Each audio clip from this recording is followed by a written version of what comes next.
Hello students. तो आज हम लोग स्टार्ट करने जा रहे हैं इलेक्ट्रिक पोटेंशियल एंड कैपेसिटेंस का लेक्चर नंबर 11, जिसमें हम लोग कैपेसिटेंस शुरू करने जा रहे हैं आज। बच्चों, कैपेसिटर कैपेसिटेंस है ना, लगता है जैसे कि हाँ ठीक है, एक डिवाइस है कैपेसिटर। तो पूरे क्लास 12th फिजिक्स में अगर देखें ना तो हमारे पास 3 डिवाइस होते हैं। एक होता है रजिस्टर, एक होता है कैपेसिटर और एक होता है इंडक्टर, जो कि अलग अलग चैप्टर्स में हमें जरूरत पड़ेगा। तो ठीक है, हमें पढ़ाना चाहिए, अभी कैपेसिटर शुरू करना चाहिए, डायरेक्ट कैपेसिटर क्या है, ठीक है, आगे फॉर्मूला वगैरह। लेकिन उससे पहले मेरा दिल का इच्छा किया है दिल से कि कुछ ऐसा चीज बताऊं जो थोड़ा सा मन लगे और लगे वाह क्या बात है यार, है ना, एक राइमिंग मैच हो जाए बड़ा बढ़िया से। 3-4 चैप्टर का चीज जो है ना 5-6 मिनट के अंदर गजब तरीके से दिमाग में फिट हो जाए। ठीक, बड़ा मजा आएगा। सबसे पहले 5 मिनट मस्ती करते हैं और उसके बाद जो है ना चैप्टर शुरू करेंगे पढ़ना। ठीक है, और ये जो है बड़ी काम का चीज है। 3 डिवाइस है, 4 से 5 चैप्टर के अंदर जबरदस्त तरीके से यूज पड़ता है। ये पेज का कीमत बहुत ज्यादा होगा, जब आप आगे बढ़ोगे ना तब देखो क्या बताने जा रहा हूं बच्चों। 3 डिवाइस है, एक है रजिस्टर, दूसरा है कैपेसिटर, तीसरा होता है इंडक्टर। इसको हम लोग पढ़ रहे हैं चैप्टर 2 में, इलेक्ट्रिक पोटेंशियल एंड कैपेसिटेंस में। रजिस्टर को पढ़ेंगे अगले चैप्टर में, करंट इलेक्ट्रिसिटी में। और इंडक्टर जो है पढ़ेंगे इलेक्ट्रोमैग्नेटिक इंडक्शन, एक चैप्टर आएगा चैप्टर नंबर 6 में, इलेक्ट्रोमैग्नेटिक इंडक्शन। वहीं से देखो इंडक्टर और क्या है इंडक्टेंस, ऐसे आया हुआ। ठीक है, देखना ये रजिस्टर जो डिवाइस होता है उसको इस तरह से हम डिनोट करते हैं, कैपिटल R लिखते हैं। कैपेसिटर जो डिवाइस होता है वो उसको इस तरह से डिनोट करते हैं, इसको C लिखेंगे। और इंडक्टर जो होता है ना, सिंबॉलिक रिप्रेजेंटेशन जो है ऐसे है, कॉइल जैसा बना हुआ, इसको L से रिप्रेजेंट करते हैं। रजिस्टर के बारे में थोड़ा तो आइडिया है क्लास 10th में, ठीक है, हालांकि डिटेल हम लोग अगले चैप्टर में पढ़ेंगे। देखो जरा क्या है, रजिस्टर एक डिवाइस है, उसका एक प्रॉपर्टी होता है रेजिस्टेंस। राइमिंग मैच करना बच्चों, राइमिंग रेजिस्टेंस।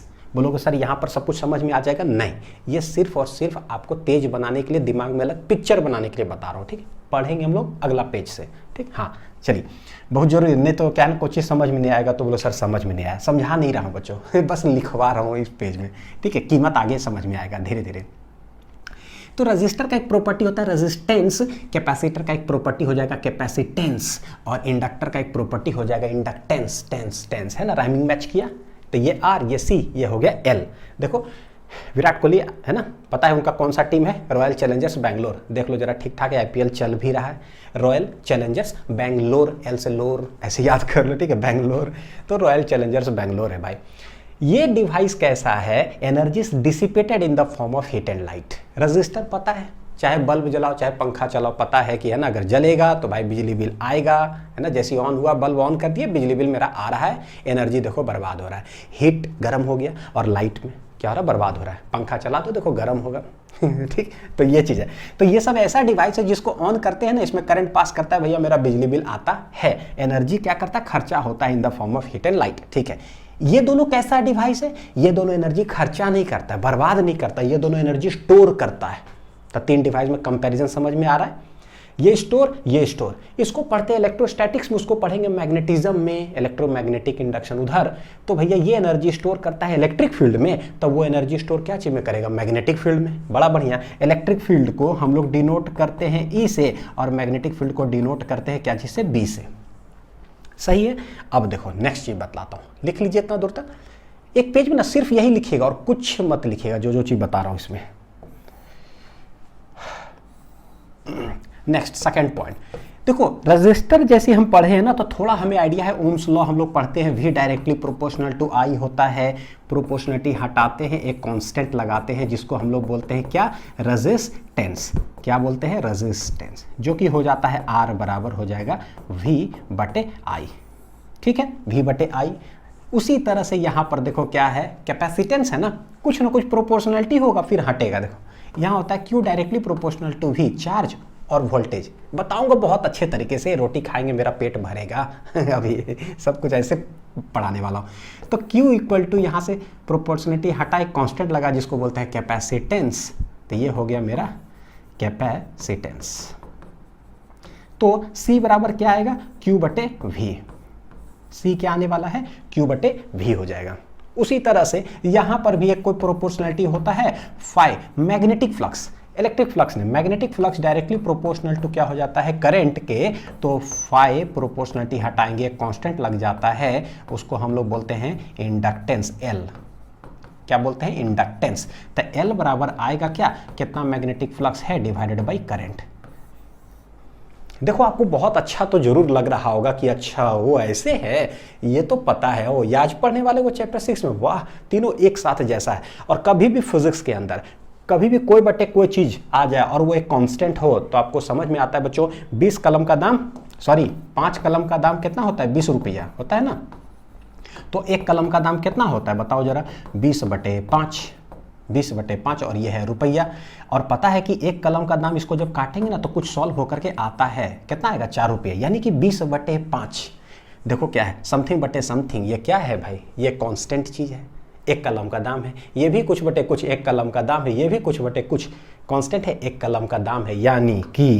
यानी कि ये तीनों की अगर बात करें ना तो सब ये क्या है भैया, कॉस्ट ऑफ 1 पेन। अपने आप डेफिनेशन समझ में आएगा बहुत अच्छे तरीके से, क्यों हो, ये भी 1 कलम का दाम, 1 कलम का दाम, 1 कलम का दाम है। अच्छा 3 चैप्टर ऐसी स्वाहा हो जाएगा। और AC चैप्टर जब आएगा ना तो RLC तीनों आने वाला है रॉयल चैलेंजर्स बैंगलोर। ठीक है, चलते हैं नेक्स्ट में। देखो इसी का क्या पढ़ने वाले, ये एनर्जी डिसिपेट करता है in the form of heat. तो बोलते हैं कि भैया हीट कितना डिसिपेट करेगा, तो ये हो जाता है Vellore institute of technology, VIT Vellore. ठीक है, ये फॉर्मूला होता है, V=IR रखते हैं तो ये I²RT हो जाता है। पूरा डिटेल पढ़ाऊंगा, अभी आप थोड़ा सा आइडिया ले लो कि भाई अच्छा हाँ एक साथ समरी के रूप में आ रहा है। I की जगह V/R रखेंगे तो ये V²/R × T। क्लास 10th में थोड़ा सा पढ़ा हुआ तो कम से कम रिलेट कर पा रहे हो। हाँ। अब ये एनर्जी डिसिपेट किया इन द फॉर्म ऑफ हीट, ये एनर्जी स्टोर करता है तो वो कितना हो जाता है, ये हो जाता है बच्चों Q²/2C। सबसे जो पॉपुलर पहले उसको लिख देता हूँ, हाफ CV²। इसी का दूसरा फॉर्मेट, एक बार C के जगह रखेंगे, एक बार V के जगह रखेंगे, तो एक आ जाता है Q²/2C, एक हो जाता है हाफ QV। सर ये क्या लिख रहे हो सर, सब बताऊंगा, लेकिन अभी कुछ आइडिया करें कि ये ऐसा है। अच्छा तो ये भी आएगा सॉल्व होकर, एनर्जी स्टोर करता है, अलग अलग फॉर्मेट हो गया। यहाँ पर एनर्जी स्टोर करेगा वो होता है कितना, हाफ LI²। तो ये half CV², half LI²। Kinetic energy जैसा फील होता है, हाफ mv² टाइप का, तो इसको रिलेट भी कर दूंगा काइनेटिक एनर्जी से P²/2m kinetic energy half mv²। तो ये हो गया। अब सिंस ये दोनों एनर्जी स्टोर करता है तो हम बोलते हैं कि भाई पर यूनिट वॉल्यूम में कितना एनर्जी स्टोर करेगा, तो एक टर्म आता है एनर्जी डेंसिटी। बोलते हैं कि energy store per unit volume, तो इलेक्ट्रिक फील्ड में स्टोर करता है तो गारंटीड इलेक्ट्रिक फील्ड इसमें आएगा। ये इसका एनर्जी डेंसिटी कितना एनर्जी स्टोर करेगा मैग्नेटिक फील्ड में पर यूनिट वॉल्यूम, तो magnetic energy density, energy store per unit volume UB, छोटा u है ये। और ये जो एनर्जी होता है बड़ा U से डिनोट करते हैं और एनर्जी डेंसिटी को छोटा u से। तो क्या इसका फॉर्मूला आता है बच्चों पता है, हाफ ε0E²। ये हो जाता है एनर्जी डेंसिटी। कितना एग्जाम में ये सब आया है जिसका कि कोई हिसाब नहीं है, सारे एग्जाम में आता है सब। इसका देखो क्या हो जाएगा, ये और राइमिंग शॉर्ट ट्रिक के रूप में काम करता है। जैसा ये है ना वैसा ही उधर हाफ, तो भैया हाफ हो गया। जो इलेक्ट्रोस्टैटिक में ε0 जहां लिखा रहता है ना, ε0 किधर देखो ऊपर, तो यहां पर μ0 लिखते हैं, ε0 की जगह रखते हैं μ0, बस ऊपर और नीचे का खेल है। यहाँ ऊपर में है तो यहाँ चला जाएगा नीचे ऐसे करके पूरा मैग्नेटिक और इलेक्ट्रोस्टैटिक्स का सारा फॉर्मूला याद हो जाता है। ये भी एनर्जी डेंसिटी ठीक है, तो इसको देख के लिख दो। Electric field gets replaced by magnetic field, तो E² ऊपर था तो वो B² हो जाएगा, यानी कि लो भाई वो भी क्या हो गया, हमें याद हो गया। तो समझ में आ रहा होगा, तो ये सब लिख करके रख लीजिए बच्चों, बड़ी काम का चीज़ है। ठीक है, अब बहुत मजा आएगा। चलिए चलते हैं, चैप्टर शुरू करते हैं। व्हाट इज ए कैपेसिटर, और इसका दूसरा नाम होता है कंडेंसर एंड इट्स कैपेसिटेंस। तो जैसे इस रूम में बोले रजिस्टर कहीं दिखाई देता है क्या, बिल्कुल दिखता है भाई, पंखा है ना, ये बल्ब है, अगर ऑन कर दिए चल रहा है, लाइट उठ जाए ना, ये जल रहा है तो भाई मेरा बिजली बिल आ रहा होगा, एनर्जी ये बर्बाद हो रहा है, दिखा रजिस्टर। ठीक, कैपेसिटर कहीं रूम में दिख रहा है क्या, कैपेसिटर क्या है, कैपेसिटर तो पता है पंखा के अंदर दिखता है। तो जो दिखे फिजिक्स वो तुरंत समझ में आएगा, पहले समझ लेते हैं फिर सब मैथमेटिकल में चलेंगे। पंखा देखो ये है, इसके ऊपर बच्चों देख रहे हो एक सिलिंड्रिकल टाइप का ना, ऐसे सिलेंडर टाइप का व्हाइट ऐसे करके कुछ दिख रहा होगा, लगा हुआ है। पता है ये जो लगा हुआ है ना, इलेक्ट्रिशियन वगैरह जो आते हैं ना उनके भाषा में अगर बोलोगे तो बोलोगे ना, वो बोलेगा ओ पंखा, अच्छा वो कंडेंसर लगा हुआ, कंडेंसर लगा हुआ, वो कैपेसिटर नहीं बोलते हैं, उसको क्या बोलते हैं, कंडेंसर। तो ये जो चीज़ है लगा हुआ ना, उसी को हम लोग बोलते हैं कैपेसिटर बोलो या उसी को बोलो कंडेंसर। सिलिंड्रिकल इन शेप है, किस तरह का होता है देखो, ऐसे सिलिंड्रिकल इन बना हुआ है। मैं आप लोग को दिखाता हूँ, मेरे पास है बहुत सारा है पड़ा हुआ। ये देखो सिलिंड्रिकल इन शेप, दिख रहा है इसे। इसमें बच्चों देखोगे ना, एक मैं ना कैमरा के इधर से देखता हूँ और आपको एक्सप्लेन करता हूँ। देखो कहाँ दिख रहा है, हाँ ठीक, ये देखो सिलिंड्रिकल इन शेप है। एक देखो छोटा टर्मिनल, तार छोटा दिख रहा है, एक बड़ा दिख रहा है, दिख रहा हो। तो जो छोटा वाला है ना वो नेगेटिव टर्मिनल कहलाता है और जो बड़ा वाला है ना वो पॉजिटिव टर्मिनल कहलाता है। ये सिलिंड्रिकल इन शेप, यही सब कैपेसिटर है। और इसी टाइप का जो है आपको देखो दिख रहा होगा ना वहाँ पर पिक्चर में, सिलिंड्रिकल। तो जो छोटा है वो नेगेटिव टर्मिनल हो जाता है, कैसा हो जाता है, नेगेटिव, और जो बड़ा है वो पॉजिटिव टर्मिनल हो जाता है। ये बहुत सारे शेप्स में आता है।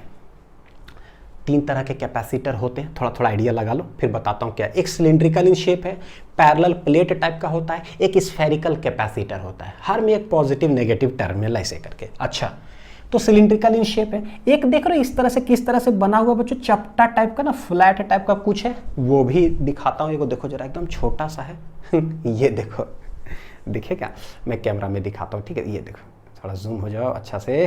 ओहो यार, विजिबिलिटी क्यों गायब हो गया, कोई नहीं बच्चों, देख रहे हो एकदम छोटा सा है ना। ये क्या है, फ्लैट है, ये फ्लैट है एकदम पतला सा, ठीक है। ऐसे करके 2 निकला हुआ है टर्मिनल। तो ये भी क्या है, कैपेसिटर है। सवाल है कि भाई ये सब जो है ना ये करता क्या है, और पंखा में जो लगा हुआ थोड़ा सा बड़ा है और सिलिंड्रिकल कैपेसिटर ही है, ठीक। अब यहाँ से सब मैकेनिज्म समझते हैं कर करके। होता क्या है बच्चों, आपने देखा होगा कभी कभी, जरूर, मैंने तो एक्सपीरियंस किया अपना लाइफ में, इसीलिए बहुत अच्छा से समझ में आ जाता है। आप लोग कमेंट करके बताना कि आपने एक्सपीरियंस किया है कि नहीं। कभी कभी क्या होता है, पंखा बहुत दिन चल रहा है, उसके बाद देखोगे ना कि स्विच ऑन किए तब पंखा क्या है, उसका बस हल्का सा फ्लक्चुएट किया, पंखी खटाक ऐसे किया, लेकिन उसका घन आवाज करने लगता है और पंखा चलता नहीं है, रोटेट नहीं करता है। तो हम लोग को ऐसा लगता है अरे यार पंखा लग रहा खराब हो गया है ना, बोलते पापा लग रहा पंखा खराब हो गया। तो यार हो सकता है हम लोग को लगता है इसके अंदर जो कॉइल होगा वो जल गया होगा, कि पता नहीं क्या 600-700 रुपया ऐसा लग जाएगा, या पंखा ही चेंज करना पड़ेगा, लगता है। तो हम लोग इलेक्ट्रिशियन को बुलाते हैं, इलेक्ट्रिशियन आता है, जो हुआ है प्रैक्टिकली लाइफ में वो बता रहा हूँ। बोले भैया देखे ना, ये पता नहीं पंखा जो है ना चल रहा, फ्लक्चुएट करता है, स्विच ऑन करते घन कर रहा है। वो बोलता है ये तो कंडेंसर खराब हो गया, बदल दीजिए, 50-100 रुपये का तो बात है। बोले हैं कंडेंसर क्या होता है, उस समय नहीं पता था कि क्या होता है, यही है कंडेंसर। तो भाई सवाल है कि इसको 50 रुपये में कुछ ऐसा करते हैं, 100 रुपये में इसको लगाते हैं, इसको रिप्लेस करके नया तार बांधे, स्विच ऑन करते हैं, पंखा आराम से गोल गोल गोल गोल घूमने लगा। बोले हैं पंखा ठीक ही था। तो भैया ये ऐसा क्या कर दिया कि घूमने नहीं दे रहा था, पंखा को लगाए घूमने लगा। तो बच्चों देखो क्या होता है, पंखा खराब नहीं हुआ था। एक्चुअली क्या होता है ना कि दुनिया का हर चीज, जो चीज जिस अवस्था में, न्यूटन्स लॉ पता ना, फर्स्ट लॉ, जो जिस अवस्था में है ना वो उसी अवस्था में, सिचुएशन में रहना चाहता है। वहां से चेंज करने के लिए ये अपना सिचुएशन को, अपना स्टेट को ना बड़ी ताकत की जरूरत पड़ती है। जैसे हम लोग सोए हुए रहते हैं, कसम से ठंडा में अगर कोई बोल देना, पापा लोग कभी उठाते थे कि 4 बजे उठो यार पढ़ो एग्जाम है सोए में कौन उठना चाहता है ना, एक स्टेट से दूसरे स्टेट बड़ी मुश्किल है। तो किसी भी चीज को इनिशिएट करने में जो है ना बहुत ताकत की जरूरत पड़ती है। लेकिन बाई चांस अगर उठ गए, फेस धो करके उसके बाद आराम से पढ़ने जब बैठ गए, और एक क्वेश्चन बना, 2 क्वेश्चन बना, तो तीसरा क्वेश्चन धड़ाक से बनेगा, चौथा क्वेश्चन, यानी कि उसके बाद जो है ना फ्लुएंसी आ जाता है। फिर उतना ताकत हमें नहीं लगता है जितना कि सो करके उठने में और पढ़ने में फिर लगा था। ठीक उसी तरह से हमारे जैसा ही ये पंखा सब भी है कोई भी मोटर बोल दो, कूलर बोल दो, या पंखा बोल दो जिसमें रोटेटिंग का एक उदाहरण बता रहा हूं। क्या है, आपने स्विच ऑन किया तो इसको इनिशियली रोटेशन प्रोवाइड करने के लिए ना इनिशियली बहुत ताकत का जरूरत पड़ता है, एनर्जी का जरूरत पड़ता है। वो जो एनर्जी होता है ना बच्चों, इसके अंदर स्टोर रहता है। तो ये कैपेसिटर देखो क्या करता है, एनर्जी स्टोर करके रखता है, ठीक है, टेम्पररी स्टोरेज करके रखता है। बस जो शुरुआती में पंखा को रोटेट करने के लिए जो ताकत का जरूरत पड़ा ना, ये कैपेसिटर डिवाइस करता कि एनर्जी अपना थोड़ा टेम्पररी स्टोर करके रखता है। स्विच ऑन हमने किया, ये पंखा बोलता है यार मेरे को थोड़ा सा ताकत दो ना घुमाने के लिए, कैपेसिटर बोलता है मेरे पास थोड़ा सा है ले लो, तो देता है धड़ाक से, दिया, हाँ बस इनिशियली रोटेशन हो गया। पंखा बोलता है कैपेसिटर बस हो गया यार, है ना, हो गया मेरा काम हो गया, अब हम पूरा घुमा करके जो है ना हवा प्रोवाइड करेंगे रूम में, बस हो गया ये इतने काम है कैपेसिटर का। तो व्हाट इज कैपेसिटर, एक ऐसा डिवाइस है जो भैया एनर्जी स्टोर करता है टेम्पररी रूप में, वो प्रोवाइड करके एनर्जी धड़ाक से सप्लाई कर देता है, पंखा गोल गोल घूम जाता है, फिर ठीक ठाक है, पंखा ठीक ही है, खराब नहीं है, ये इसका काम हो गया। बस दूसरा एक और उदाहरण बतलाता हूँ। जैसे देखो यहाँ पर एक मोटर लगा हुआ है और ये बैटरी से यहाँ से ऐसे कनेक्ट किए, 2 तार प्लस माइनस में, ये धड़ाक धड़ाक क्या हुआ, रोटेट करने लगा, चलने लगा। तो यहाँ देखो ये चपटा वाला, देखो छोटा सा मोटर है बच्चों, तो छोटा सा ऐसा कोई ना चपटा वाला जो है कैपेसिटर लगा हुआ, पॉजिटिव नेगेटिव में लगा दिए। अब समझ में आ रहा हो कि जैसी बैटरी से इसको कनेक्ट किया, ये रोटेट करेगा, इनिशियल एनर्जी प्रोवाइड करता है वो, ठीक है। तो जैसे प्रोवाइड किया ये रोटेट करना चालू कर दिया, तो एक बेनिफिट तो है। दूसरा एक और बेनिफिट है, मान लो ये कैपेसिटर हम हटा दिए, बैटरी से कनेक्ट किए, तो इनिशियली घूमने में दिक्कत हो रहा है, हम हाथ से भी इसको घुमा सकते हैं। पता है एक और उदाहरण चीज बतलाता हूँ यार, बहुत सारा चीज है। जैसे पंखा खराब हो गया ना, ये सॉरी पंखा नहीं, ये कैपेसिटर बच्चों खराब हो गया, तो इनिशियल एनर्जी उसको मिला नहीं, घन कर रहा है। ये भी एक्सपीरियंस किया हुआ है कि डंटा लेकर के अगर हम लोग ऐसे घुमा दिए ना, तो फिर वो घूमना चालू हो गया। बोले अरे यार डंटा से घुमा रहे तो घूम रहा है वो हुआ क्या, हम एनर्जी इनिशियली प्रोवाइड करा करके इसको घुमा दिए थे। तो या तो आप जो भी पंखा का कैपेसिटर अगर खराब हो जाए,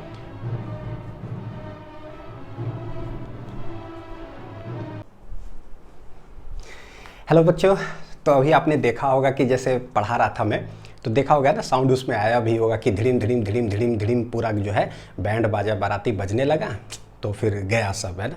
एक्चुअली क्या है ना कि शादी का जैसे सीज़न चल रहा है, तो भाई 4 दिन से जो है ना एक शादी हो रहा है बगल में गली में ही। अब 4 दिन से शादी हो रहा है, तो भाई किस समय गाना बजेगा, किस समय बैंड बाजा बाराती स्टार्ट हो जाएगा, ढोल पीटना चालू हो जाएगा, पता ही नहीं चलता है। अब 4 दिन से पूरा टाइम जो है, बहुत बार सोच रहा हूँ कि लेक्चर रिकॉर्ड करूँ, लेकिन जो है ना हो ही जाता है डिस्टर्बेंस।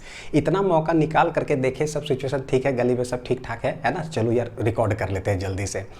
अब रिकॉर्ड करने आए तो आपने देखा 10-15 मिनट ही हुआ, उसके बाद जो है ना पता चला कुछ है ना, कोई होने लगा कुछ फंक्शन वगैरह, तो चलो बजने लगा, तो बड़ी दिक्कत हो जाता है। ऐसे बहुत सारे वीडियोस जो है रिकॉर्ड करने के लिए सोचता हूँ, लेकिन जो है ना सराउंडिंग के कारण जो है ना बड़ी डिस्टर्बेंस होता है। उफ, चलो बच्चों, है ना, चलिए छोड़िए हटाइए सब, है ना, ये सब चलते रहता है, ज़िंदगी है, इसी का नाम है। तो हम क्या कह रहे थे कि जो कैपेसिटर की और पंखा की बात कर रहे थे ना, तो चलो देखो कोई भी पंखा जैसे हो, मान लो कि 4-5 पंखे हमारे घर में है, सारे का कैपेसिटर अगर खराब हो जाए कैपेसिटर तो नहीं खराब हुआ, मेरा लेक्चर खराब हो गया ओह गॉड, चलो देखते बच्चों, 3-4 घंटे के बाद फिर फ्रेश होकर के फिर जो है हाँ आया हूँ जोश के साथ। चलो तो बोले मान लो जितने भी पंखे हैं ना, सारे का कैपेसिटर अगर ख़राब हो जाए तो हम क्या कर सकते हैं, तो डंटा लेंगे और ऐसे कर करके सबको घुमाते रहेंगे, फिर स्टार्ट जो है सेल्फ स्टार्ट प्रोवाइड कर दिए, फिर वो घूमने लगा, यानी कि सब ठीक ठाक है। तो बार बार भाई डंटा लेकर के ही घूमेंगे, सबको स्टार्ट करेंगे, फिर से स्विच ऑन ऑफ किए तो फिर से नहीं चलेगा, तो क्या बार बार कर पाना पॉसिबल है क्या, प्रैक्टिकली नहीं। इसी के लिए जो है ना ये कैपेसिटर हमारा काम करता है। बार बार डंटा लेकर के पॉसिबल नहीं है घुमाना, तो कैपेसिटर उसके अंदर लगा दो। अब देखो क्या है, जैसे ही स्विच ऑन किए धड़ाक से वो एनर्जी प्रोवाइड किया, घुमा दिया, फिर ऑफ कर दो, फिर ऑन किए, फिर धड़ाक से वो एनर्जी प्रोवाइड कराया, गोल गोल घुमा दिया खटाक से, तो ये हमारा काम करता है। अब जैसे इसकी बात कर रहे थे कि मोटर में देख रहे हो एक छोटा सा कैपेसिटर जो चपटा वाला जो है लगा हुआ है, ये जरा इसको मैं जूम करूं, ये देख रहे हो चपटा वाला, तो यही इस तरह से यहाँ पर देखो लगा हुआ है। तो इसका ना 2 काम है। एक काम तो ये है कि भाई सेल्फ एनर्जी, ये स्टार्टिंग वाला सेल्फ स्टार्ट करने के लिए स्टार्टिंग वाला एनर्जी इसको प्रोवाइड कराए, ये घूम रहा है। लेकिन कोई भी मोटर वगैरह अगर घूम रहा हो तो पता है कि थोड़ा सा घन साउंड तो प्रोड्यूस करता ही है, थोड़ा सा। ये सब मोटर आप चला करके देख भी सकते हो, एक्सपेरिमेंट वगैरह करोगे लैब में ना, तो वहाँ पर आप चेक भी कर सकते हो। जैसे कैपेसिटर लगाते हैं ना, इसका हमिंग जो साउंड है ना घन करने वाला, वो देखोगे आवाज़ ड्रास्टिकली रिड्यूस हो जाता है। तो कैपेसिटर का ये दूसरा एप्लीकेशन है। तो बहुत सारे एप्लीकेशन है, ये सब तो वो है बच्चों जो आप फील कर सकते हो, जो आप देख सकते हो पंखा वगैरह में, तो उसको लेकर के मैं बता रहा हूँ। ठीक, चलिए देखते हैं एक एक करके आगे अब टॉपिक्स देखते हैं। यूजेस ऑफ कैपेसिटर में सबसे पहला पॉइंट देखो क्लियर हो गया हमारा, to self start a fan, motor and क्या है कूलर एक्सेट्रा। ठीक है, तीसरा पॉइंट अगर देखें तो it is used to reduce humming sound of motors, एकदम ठीक ठाक है। ये जो एप्लीकेशन है दूसरा नंबर की, it is used in electronic circuit such as क्या है 2 चीजें से, फिल्टरिंग एंड क्या है स्मूथिंग। तो अभी बच्चों ये वाला चीज समझ में नहीं आएगा, ये एक्चुअली हम लोग पढ़ेंगे कहाँ पता है, सेमीकंडक्टर चैप्टर के अंदर रेक्टिफायर सर्किट में जो एसी से डीसी कन्वर्ट करता है सर्किट, वो उसके आउटपुट में ना कैपेसिटर लगाते हैं। तो उससे होता क्या है भाई, उस फिल्टर कर देता है, जो आउटपुट हमारे पास आता है उसमें कुछ रिपल्स वगैरह होते हैं, उसको हटा करके स्मूथ कर देता है। हालांकि जो मैंने ये बोला होगा वो कुछ भी समझ में नहीं आया होगा, तो टेंशन बिल्कुल भी मत लो, क्योंकि वो पूरा इस चैप्टर में हम लोग ज़बरदस्त तरीके से पढ़ेंगे। ठीक है, लेकिन लिख लीजिए क्योंकि यूजर्स में है, कभी आए तो हम लिख सकें 1-2 मार्क्स में। ठीक है, नेक्स्ट, तो कैपेसिटर का डेफिनेशन अगर होगा बच्चों तो हम क्या लिखेंगे, तो बोलेंगे देखो इट इज़ क्या है भाई, डिवाइस होता है। कैपेसिटर क्या है, device that stores electrical energy in an electric field में वो एनर्जी स्टोर करता है। अभी बताऊंगा मैं, जब मैथमेटिकल कैलकुलेशंस में चलेंगे ना तब दिखाएंगे कि कैसे ये, ठीक है। It provides temporary storage of energy in circuits and can be made to release the energy when required. जब हमें जरूरत होता है वो हमें एनर्जी सप्लाई कर देता है, ठीक है। नेक्स्ट कैपेसिटेंस क्या बोलेंगे, तो भैया इट इज ए क्या है, मेजरमेंट है एक तरह से ना, मतलब समझो कि फॉर्मूला कुछ कैलकुलेट करके निकालेंगे कि एक छोटा सा जो ये वाला कैपेसिटर है ना, तो ये कितना एनर्जी स्टोर करेगा, तो बताओ कि कितना एनर्जी स्टोर करेगा। क्या ये हम इतना छोटा जो दिख रहा है इसको पंखा में लगा देंगे, क्या ये उतना एनर्जी शुरू में प्रोवाइड करा के इतना बड़ा पंखा घुमा पाएगा क्या, तो करा पाएगा, नहीं करा पाएगा, तो हमें थोड़ा बड़ा चाहिए। तो एग्जैक्ट वो मेजरमेंट कि कितना कैपेसिटी हो एनर्जी, कितना उसको ज़रूरत है, कौन प्रोवाइड करा पाएगा, ठीक है। तो वो जो निकालते हैं वैल्यू हम लोग कैलकुलेट करके ना, कैपेसिटी उसका, उसको एक्चुअली कैपेसिटेंस बोलते हैं। क्या बोलते हैं बच्चों, कैपेसिटेंस। तो it is a measure of a capacitors क्या है, ability to store electrical charge बोलो या energy in an electric field, कि एक इलेक्ट्रिक फील्ड में कितना चार्ज वो स्टोर कर सकता है या कितना एनर्जी स्टोर कर सकता है, उसके एबिलिटी को जो मेजरमेंट करेंगे ना उसको हम लोग बोलते हैं कैपेसिटेंस। अब बतलाऊंगा अभी आगे चल करके अभी कि इलेक्ट्रिकल चार्ज भी बोल रहे हैं स्टोर करता है, देख रहे हो, ability to store electrical charge और एनर्जी। भैया चार्ज और एनर्जी, चार्ज अलग चीज होता है ना, उसका ऐसा यूनिट कूलम है, एनर्जी अलग चीज होता है, उसका ऐसा यूनिट जूल है। तो भाई चार्ज स्टोर करता है कि इलेक्ट्रिकल एनर्जी स्टोर करता है, तो हम चाहे इलेक्ट्रिकल चार्ज बोले स्टोर करता है या इलेक्ट्रिकल एनर्जी बोले, दोनों का मीनिंग बच्चों सेम है समझने के पर्सपेक्टिव से, ठीक है। अभी बतलाऊंगा कि क्या है, लिख लीजिए इसको, ठीक है। देखो बतलाता हूँ, यहाँ पढ़ने देखो क्या जा रहे हैं, कैपेसिटेंस जो है ना, मेजरमेंट जो है किसी भी कैपेसिटर का, तो capacitance of an isolated spherical conductor. अब हम कैपेसिटर पढ़ने जा रहे हैं, तो भाई यहाँ पर सर आप बोल रहे हो कि स्फेरिकल कंडक्टर, तो भाई कैपेसिटर है क्या, तो कैपेसिटर का जो पूरा क्या है, कौन सा टाइप से बच्चों, वो अगले लेक्चर में पढ़ेंगे, ठीक है। यहाँ पर एक्चुअली क्या पढ़ने जा रहे हैं कि भाई कौन सा ऐसा डिवाइस के बारे में हम पढ़े हैं जिसका कि हम कुछ कैपेसिटेंस निकाल सके, कितना कैपेसिटी है एनर्जी स्टोर करने का, वो एक्चुअली दुनिया में कौन चीज़ होता है। क्या इस कलम पर हम निकाले कि कितना एनर्जी तुम स्टोर करते हो, ये भैया ये इस पर तो चार्ज देंगे, ये तो चार्ज स्टोर ही नहीं करेगा, ठीक है। तो ये सब तो है नहीं, कौन है जो चार्ज को होल्ड करता है और उसके पास एनर्जी आता है। तो हमको थोड़ा सा आइडिया है कि कोई भी कंडक्टर अगर ले ले, क्या ले ले बच्चों, कोई कंडक्टर अगर ले ले, तो देखो जरा क्या, किसी भी शेप का ले लो, कोई जरूरी नहीं कि स्फेरिकल है, लेट कोई भी एनी शेप कंडक्टर, समझिएगा जरा क्या है, एनी शेप कंडक्टर ले लो, और ये कैसा है, ये हो गया पर्टिकुलर स्फेरिकल हो गया ना, तो ये स्फेरिकल कंडक्टर है। तो बेसिक हम समझ रहे हैं क्या चीज़ से, कंडक्टर से, और यही धीरे धीरे धीरे धीरे जो है ना कन्वर्ट हो जाएगा सब कैपेसिटर के अंदर। देखिएगा एनी शेप कंडक्टर, जैसे ही आप इसको चार्ज दिए हम Q, तो हमें पता है कि सिंस ये कंडक्टर है ये चार्ज चला जाएगा कहाँ पर, आउटर सरफेस पर, पढ़ा हुआ है ना, charges always resides on the outer surface of a conductor, अंदर नहीं जाएगा, ठीक है। अच्छा, तो भैया स्फेरिकल कंडक्टर में अगर हमने चार्ज दिया तो ये कहाँ चला जाएगा, आउटर सरफेस पर, charges always resides on the outer surface of a conductor, चला गया, ठीक है। अब हमको पता है बच्चों, क्या पता है कि भाई कोई भी स्फेरिकल कंडक्टर अगर है, हमने चार्ज दिया तो चार्ज वहाँ रिसाइड करेगा, यानी चार्ज वहाँ रहेगा, और हमें यही चाहिए था कि भाई जो कैपेसिटर जिसको हम बोल रहे हैं पंखा में, वो कि उसके पास चार्ज हो तभी वो एनर्जी स्टोर करेगा। ये चार्ज हो और तब एनर्जी स्टोर करेगा, इसका एक उदाहरण बताता हूँ, मोबाइल सबसे अच्छा।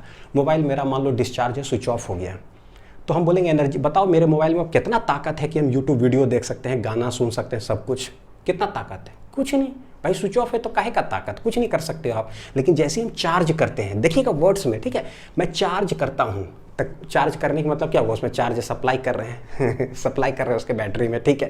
तो हम दे रहे हैं चार्ज, मान लो 60% चार्ज हो गया, तो हम गद वाह 60% हो गया, चलो यार अब कोई दिक्कत नहीं, बहुत देर तक अब हम गाना सुन सकते हैं, वीडियोस देख सकते हैं। तब मतलब क्या हुआ, हमने दिया चार्ज, उसके पास क्या आ गया, एनर्जी, ताकत आ गया। अब 60% है तो पता है कि कितना घंटा तक वो, मतलब समझो उसके पास क्या हो, कैपेसिटी टू होल्ड तक क्या है बच्चों, चार्ज को वो होल्ड करने की कैपेसिटी है, जो आपको बहुत घंटा तक जो है आप वीडियो देख सकते हो, गाना सुन सकते हो। समझ में आ रहा ना, चार्ज दिए तो एनर्जी, समझो एक तरह ताकत आया, ठीक। जैसे हम रोटी खाते हैं, क्या खाते हैं, रोटी खाएं तो मेरे पास ताकत आता है, भूखे रहेंगे तो भैया जो है ना ताकत, कोई फूंक देगा तो हम गिर जाएंगे लेकिन रोटी खाते तो ताकत आता है, एनर्जी, समझ में आ रहा होगा, ठीक है। हाँ वही, चार्ज दिया ना तो इसके पास ताकत आ जाता है। तो सबसे पहला बेसिक चीज़ ये है कि जैसे किसी कंडक्टर को हम चार्ज दिए तो चार्ज इसके सरफेस पर रहता है और यहाँ पर होता क्या है, पोटेंशियल इंक्रीजेस। आप चार्ज दे रहे हो, इसका पोटेंशियल बढ़ते जाता है। सरफेस पर बच्चों जो है ना देखो पोटेंशियल निकालने की कोशिश करते हैं। कितना टोटल चार्ज है Q, लेट इस स्फीयर का रेडियस कितना है R, तो पोटेंशियल हो कितना आ जाएगा KQ/R, कितना होता है सरफेस पर KQ/R। ये K क्या है 1/4πε0, ठीक है। तो ये है, यहाँ से देखो समझ में आता है कि पोटेंशियल जो है ये डायरेक्टली प्रोपोर्शनल क्या है, चार्ज। देखो K और R क्या है, कांस्टेंट, तो V is directly proportional to क्या है, Q। यानी कि कोई कंडक्टर, ठीक है, ये मान लो बच्चों ये है न्यूट्रल, इस पर कोई चार्ज नहीं है, Q कितना है 0। तो मैं बोलता हूँ जब इस पर कोई चार्ज ही नहीं है तो बताओ कि पोटेंशियल इसका क्या होगा, तो बोले भाई कोई चार्ज ही नहीं है तब KQ/R करेंगे तो आंसर कितना आएगा, कुछ नहीं आएगा, पोटेंशियल कुछ है ही नहीं भैया सरफेस पे, सब देख रहे हैं। तो चार्ज खत्म, पोटेंशियल खत्म। थोड़ा सा चार्ज दिए तो थोड़ा सा पोटेंशियल बढ़ा, पोटेंशियल का मतलब है कि क्षमता, ठीक है। थोड़ा और चार्ज दिए और पोटेंशियल बढ़ा। तो यहाँ से एक रिलेशन तो आया कि एक कंडक्टर को आप चार्ज करते जाओगे ना, करते जाओगे, इसका पोटेंशियल बढ़ते जाएगा। सवाल है कि कब तक चलो ठीक है, एक एक करके। तो एक कंडक्टर के पास हमें समझ में आ गया कि भाई क्या है, देखो यहाँ पर बच्चों यहीं से हम लोग एनालिसिस निकालते हैं कि कोई भी कंडक्टर पर चार्ज आप देते जाओगे तो उस पर पोटेंशियल क्या होते जाएगा, बढ़ते जाएगा, तक Q is directly proportional to क्या है, V। यहीं से ये प्रोपोर्शनलिटी हटाते हैं, एक कांस्टेंट लगता है C, ठीक है, जिसको कि हम लोग क्या बोलते हैं, कैपेसिटी। क्या बोलेंगे, कैपेसिटी है किसका, ऑफ ए कंडक्टर। देखो ना गजब तरीके से भी बतलाता हूँ, गजब तरीके से भी बातें को बोलूँगा, लगेगा हैं बात तो सही है यार, ऐसे इस तरह से सोचते नहीं हैं हम लोग, लेकिन सोचेंगे तो ऐसा भी सवाल उठेगा। इसको क्या बोलते हैं, कैपेसिटी ऑफ ए कंडक्टर, कि कंडक्टर का ये कैपेसिटी है या कैपेसिटेंस, बोलो क्या बोल देंगे, कैपेसिटेंस ऑफ ए कंडक्टर। तो यहाँ से एक चीज आ गया क्या कि C बराबर क्या होगा, Q, देखो C बराबर हो जाएगा बच्चों Q/V, C बराबर आ गया है Q/V। लिख लीजिए इसको। तो एक रिलेशन तो हमें समझ में आया कि हम चार्ज देते जाएंगे तो पोटेंशियल बढ़ते जाएगा। तो कैपेसिटेंस का ये फॉर्मूला को याद रखने के लिए ना सबसे बेहतरीन चीज़ ये है, हिंदी याद करिए। हम चार्ज देंगे तो पोटेंशियल बढ़ेगा, हम चार्ज देंगे तो पोटेंशियल बढ़ेगा, हम चार्ज देंगे तो पोटेंशियल बढ़ेगा, तो Q = CV। सवाल ये उठता है कि भाई हम चार्ज देते जा रहे हैं, कंडक्टर को चार्ज देते जा रहे हैं, उसका पोटेंशियल बढ़ते जा रहा है, चार्ज देते जा रहे हैं, पोटेंशियल बढ़ते जा रहा है, कब तक, जिंदगी भर तक, ऐसा है क्या। और अगर हम चार्ज दे रहे हैं पोटेंशियल बढ़ रहा है तो भैया उसमें कैपेसिटेंस कहाँ से आ गया, ये C कहाँ से आ गया भाई C आ जाएगा, ABD कुछ नहीं आ सकता था। देखो बताता हूँ, प्रैक्टिकल एप्लीकेशन से। Analysis between conductors and human beings, हम लोग, तो ये हम लोग हैं, ये हमारा क्या है, पेट है, क्या है ये पेट, स्टोमक, ये क्या है भाई, स्टोमक है ना, स्टोमक, ठीक है। अब देखो यहां पर बतलाता हूं बच्चों, क्या ये कंडक्टर है, कंडक्टर में हमने अभी देखा क्या, हम इसको चार्ज देते जाते हैं तो इसका पोटेंशियल क्या होते जाता है, बढ़ते जाता है। अच्छा, मैं यहां पर इसको रिलेट करने की कोशिश करता हूं। ये है हम लोग, मम्मी से हम बोले मम्मी रोटी देते जाओ, रोटी देते जाओ, मेरे को बहुत भूख लगा हुआ, बहुत अच्छी बात है। तो रोटी खाते जाएंगे, मेरा पेट भरते जाएगा। तो पेट भरना, पेट भरते जाएगा। देखो रोटी खाते जाएंगे, पेट भरते जाएगा, चार्ज देते जाते हैं इसको, पोटेंशियल बढ़ते जाता है। रोटी खाते जा रहे हैं, पेट भरते जा रहा है। सवाल है कब तक, पूरा जिंदगी भर तक खाते जाओगे रोटी नॉन स्टॉप? नहीं, हर आदमी अलग अलग तरह से रोटी खाता है। हो सकता है मैं जैसे 4 रोटी खाता हूँ, मेरा पेट बहुत भर जाता है। कोई है 10 रोटी खाएगा तो जाके उसका पेट भरेगा। अब बच्चे छोटे तो एक ही रोटी खाया तो उसका पेट भर गया। यानी कि रोटी खाते जाते हैं, पेट भरते जाता है। कब तक, तो वहाँ समझ में आता है भैया ऐसा नहीं है इनफाइनाइट रोटी खा लोगे तो इनफाइनाइट पेट भर जाएगा। नहीं, it depends upon the capacity of your पेट, कि आपका जो पेट है ना उसका साइज़ क्या है, क्या उसका कैपेसिटी है, उस पर निर्भर करता है है ना। तो यहीं पर देखो बच्चों पिक्चर में आ जाता है क्या, कैपेसिटी। क्या आ जाता है? कैपेसिटी ऑफ माई पेट। क्या है? कैपेसिटी ऑफ माई पेट। तो समझ में आया? तो करना क्या है, जो जिसको हम लोग चार्ज चार्ज चार्ज बोल रहे हैं उसको रिप्लेस कर देंगे बच्चों रोटी रोटी रोटी से। जिसको हम लोग बोले ना पोटेंशियल बढ़ते जा रहा है उसको रिप्लेस कर देंगे क्या चीज़ से? पेट भरना से। ठीक है, तो पता है कि भाई C जो है ना वो हो जाएगा क्या? इसका कैपेसिटेंस है और ये मेरा हो गया कैपेसिटी ऑफ माई पेट, या फिर बोल दो साइज ऑफ माई पेट। यानी कि समझ में आता है कि बात तो सही है कि कैपेसिटी एक वर्ड पिक्चर में आ ही जाएगा, तो ये भूलोगे नहीं। अब यहीं पर बच्चों सवाल आता है, पता है क्या? दो आदमी है, दोनों को दो दो रोटी दिया गया, यानी कि same amount of roti is given to 2 person. क्या दोनों का पेट सेम अमाउंट से भरेगा क्या? सोच करके देखो, बहुत गंभीर चीज है। मैं जरा इधर बोलता हूं फिजिक्स में, 2 conductors are given same amount of charge. हम लोग देखो रटा हुआ है, रट लिए, चार्ज देते हैं पोटेंशियल बढ़ता है, चार्ज देते हैं पोटेंशियल बढ़ता है। इसी में बोल रहा हूँ, when same amount of charge is given to 2 conductors, क्या potential will increase by same amount? ऐसा है क्या? नहीं, पोटेंशियल सेम अमाउंट से नहीं बढ़ेगा। क्यों? क्योंकि सेम रोटी जब देंगे किसी 2 आदमी को ना तो उसका पेट सेम अमाउंट से नहीं भरेगा। क्यों भैया? उसके अंदर एक पिक्चर आ जाता है दोनों का स्टोमक, बताओ पेट का साइज क्या है। ऐसा तो नहीं कि एक बच्चा है जो 1 रोटी ही खाता है पेट पूरा भर जाता है। कोई एक बड़े आदमी है, पता चलता है 10 रोटी खाता तब उसका पेट भरता है। अब दोनों को आधा आधा रोटी दिए तो भाई जिसका छोटा पेट है उसका तो भाई अब एक ही रोटी में उसका पूरा पेट भर जा रहा था। जरा सोचो, उसको आधा रोटी दी तो उसका 50% भर गया। अब जिसका 10 रोटी में पेट भरता है उसको आधा रोटी दिए तो उसका क्या होगा? कुछ नहीं, उसको तो पता भी नहीं चलेगा खाना क्या बना है, भूख लगा ही रह जाएगा। तो ये चीज़ है, तो यहाँ से ना रिलेट किया जा सकता है सब चीज़ों को। ठीक है, देखो अब जैसे बोलते हैं SI यूनिट ऑफ कैपेसिटेंस क्या होगा, तो ये होता है बच्चों क्या? C, उसको बोलते हैं फैराडे से लिया गया फैराड F। ठीक है, C इक्वल टू हुआ क्या? Q/V। अभी पोटेंशियल पढ़ के आए ना, पोटेंशियल पढ़ के आए, बस पोटेंशियल नीचे रखते जाओ, कैपेसिटेंस निकलते चले जाता है। तो हर कंडक्टर का भाई अपना एक क्षमता होगा, कैपेसिटी होगा टू होल्ड क्या है? चार्ज। ठीक है, ये तो इसका SI यूनिट बोल रहे हैं बच्चों की फैराड। तो SI यूनिट में अगर हम लोग बोले ये है फैराड, तो 1 फैराड को आप क्या बोलोगे? SI यूनिट में चार्ज है क्या? कूलम, और यह है वोल्टेज, तो यह 1 वोल्ट, यानी कि 1 कूलम पर क्या है? वोल्ट। तो उसको हम लोग बोलेंगे क्या? 1 फैराड। क्या बोलेंगे? 1 फैराड। यानी क्या? 5 कलम 20 रुपया वाला थ्योरी अगर इसमें लगाओगे ना तो देखो कैसे समझ में आ जाएगा। C इक्वल टू जो है ना Q/V, किसको बोलेंगे कि 1 फैराड कैपेसिटेंस भाई क्या है? तो देखो बच्चों क्या है, 5 कलम 20 रुपया, 1 कलम का दाम क्या? 1 कलम का दाम क्या? तो 20/5 जैसे बोलते हैं ना, और ये रुपया आता है। ठीक है, ये देखना जरा, Q/V है ना, लेट टोटल देखो जरा, Q/V है, ये बोल दो Q, ये बोल दो V, यानी कि इधर Q है इधर V है।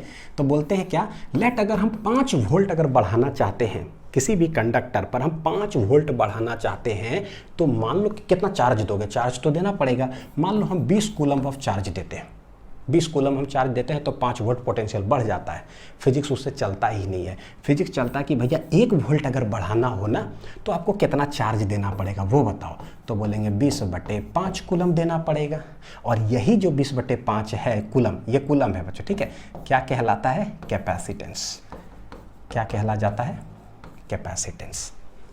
तो मेरे ख्याल से चीज़ें समझ में आ रहा होगा। यानी बोलेंगे कि भाई कैपेसिटेंस क्या है, तो बोलेंगे 1 वोल्ट अगर किसी कंडक्टर पर हमें डेवलप कराना हो, 1 वोल्ट पोटेंशियल इंक्रीज करना हो, तो उसके लिए आपको कितना अमाउंट ऑफ चार्ज देना पड़ेगा? That is called the capacitance of that conductor. ठीक है, 1 कलम खरीदने के लिए मेरे को कितना पैसा देना होगा? 1 कलम खरीदने के लिए मेरे को कितना पैसा देना होगा? That is known as the cost of 1 pen, और वो एक कॉन्स्टेंट चीज़ होता है। ठीक है, तो यहाँ C इज ऑल्सो क्या है? कॉन्स्टेंट। तो ये डेफिनेशन वाइज हो गया। अब बच्चों देखो क्या है, बोलते हैं C किस पर डिपेंड करता है? क्या चार्ज पर डिपेंड करेगा या वोल्टेज पर डिपेंड करता है क्या? तो बोलते हैं C does not depend upon the charge and does not depend upon voltage. ये चीज़ धड़ाक से कैसे समझ सकते हैं? इसीलिए आदमी वाला जो है ना, हम लोग अपना एग्जाम्पल देते हैं कि ये इसका जो कैपेसिटी है पेट का, कैपेसिटी ऑफ पेट, ऐसे समझो, क्या पेट का जो मेरा कैपेसिटी है वो रोटी पर डिपेंड करता है क्या? कि मैं 2 रोटी खाता हूँ ना तो मेरा पेट का साइज ऐसा होता है, मैं 20 रोटी खाता हूँ तो मेरा पेट का साइज बढ़ जाता है, कैपेसिटी ऐसा होता है क्या? रोटी पर डिपेंड करता है? नहीं भाई पेट का साइज जो है ना भगवान जो बना दिए सो बना दिए, एज के साथ वो अपना अपना धीरे धीरे डायमेंशन कितना है, शेप साइज उस पर निर्भर करता है कितना है वो। ठीक है, रोटी पर निर्भर नहीं करता कि ज़्यादा रोटी खा रहे तो पेट बढ़ते जा रहा है, नहीं। अच्छा, मेरा कितना पेट भर रहा है, क्या उस पर size of my pet depend कर रहा है क्या, कितना पेट भर रहा है। हल्का पेट भरता है ना तो हल्का पेट का साइज होता है, ज़्यादा पेट भरता है ना तो मेरा ज़्यादा साइज हो जाता है पेट का, ऐसा है क्या, नहीं।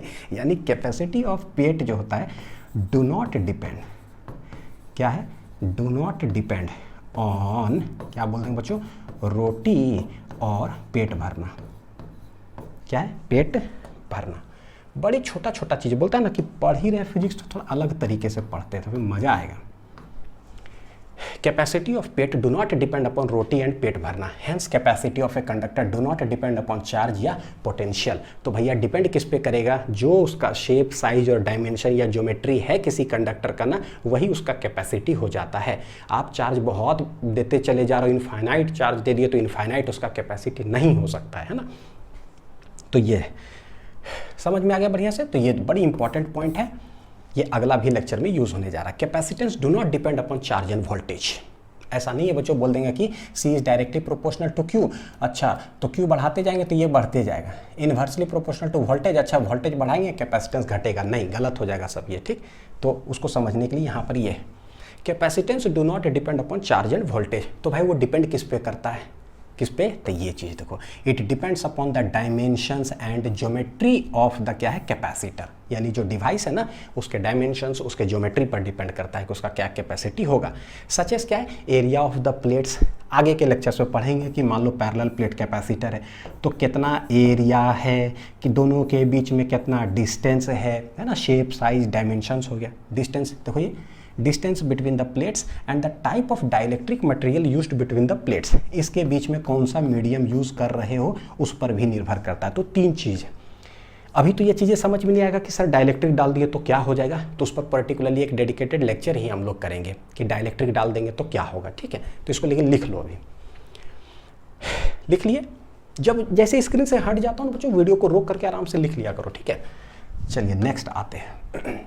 अब जैसे कैपेसिटेंस ऑफ, अगर अर्थ निकालना हो, पृथ्वी जरा निकाल करके देखते हैं। भाई पृथ्वी कितना बड़ा है, रे बाप रे बाप, कितना बड़ा है पृथ्वी। इसका रेडियस होता है बच्चों, कितना रेडियस होता है, देखो जरा 6400 किलोमीटर।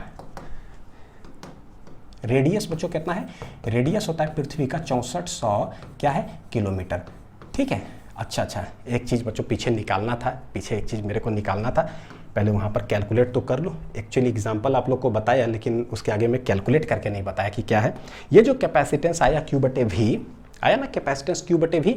अब हम क्या करते हैं यहीं पर कि जो स्फेरिकल कंडक्टर हमारे पास है, ठीक है, पता चल गया कि कैपेसिटेंस जो है उसका शेप साइज डायमेंशन पर डिपेंड करता है। तो बताओ कि एक कंडक्टर मेरे पास है जिसका रेडियस है r, तो इसका कैपेसिटेंस होगा कितना, मैथमेटिकली कैलकुलेट करते हैं। तो कैपेसिटेंस अब हमें समझ में आ गया कि होता है कि कितना चार्ज इस पर है डिवाइडेड बाई पोटेंशियल। निकाल लेते हैं capacitance of A spherical conductor, ठीक।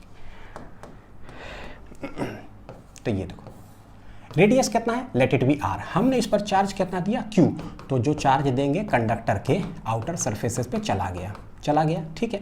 तो पोटेंशियल हो गया कितना, लेट इट बी v। तो हमें पता है कि potential on the surface of a conductor क्या होता है, k/q divided by r। Surface पर k को कैसे लिखेंगे, 1/4πε0 q डिवाइडेड बाई क्या हो जाएगा, r, दिस इज v। अब बोलते हैं कि इसका कैपेसिटी कितना है, कितना ये एनर्जी स्टोर कर सकता है या चार्ज, बताओ कैपेसिटी कैसे निकालोगे। तो C हो जाता है जितना चार्ज उस पर है टोटल डिवाइडेड बाय पोटेंशियल। बताओ कि क्या, Q कितना है, अब है Q हमने Q दिया, पोटेंशियल क्या आया है 1/4πε0 Q डिवाइडेड बाय कितना है R, ठीक है, लिख दिए पोटेंशियल। आगे के लेक्चर्स में जब टाइप ऑफ कैपेसिटर पढ़ेंगे ना तो पूरा डिटेल में बच्चों वहाँ बताऊंगा कि ये Q क्या होता है, ये पोटेंशियल एक्चुअली क्या है, तो potential difference between positive negative सब कुछ डिटेल डिस्कशन करेंगे। अभी सिर्फ एक कंडक्टर हमारे पास है, बताओ कि उसका कितना क्षमता है, मतलब एक आदमी है उसका पेट है, बताओ कि कितना रोटी खाएगा, कितना पेट भरेगा, साइज बताओ पेट का क्या है, बस यही चीज़ बेसिक चीज़ पढ़ रहे हैं कैपेसिटी के बारे में। तो ये Q चला गया, ये पूरा सब चीज़ नीचे किधर चला जाएगा, ऊपर। तो आंसर आ जाएगा 4πε0 क्या है, R, यानी कि C इक्वल टू देखो आ गया 4πε0 और ये क्या हो गया R।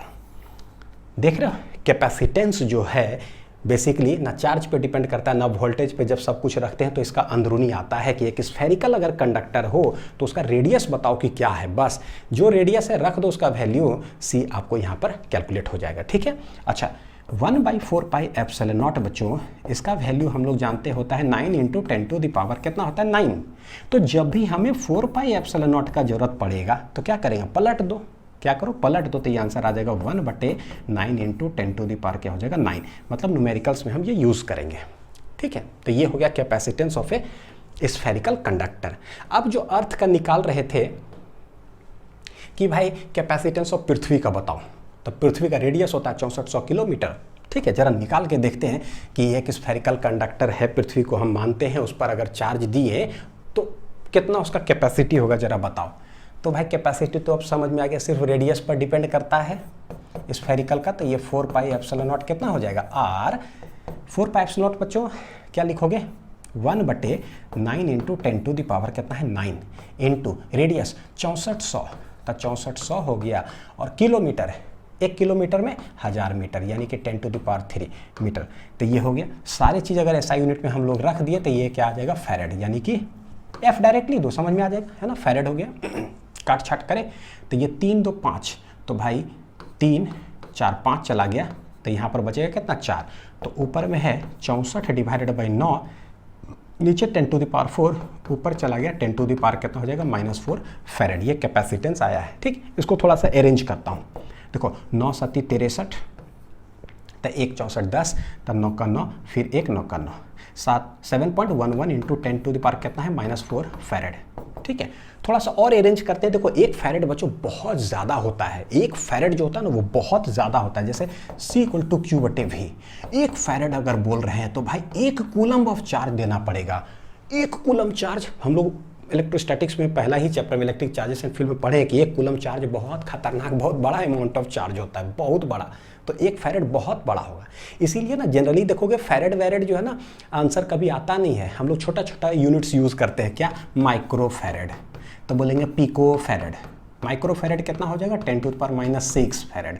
पिको तो AM/PM जो यूनिट डायमेंशन में हम लोग पढ़े, तो ये हो जाता है 10⁻⁻12 फैरेड।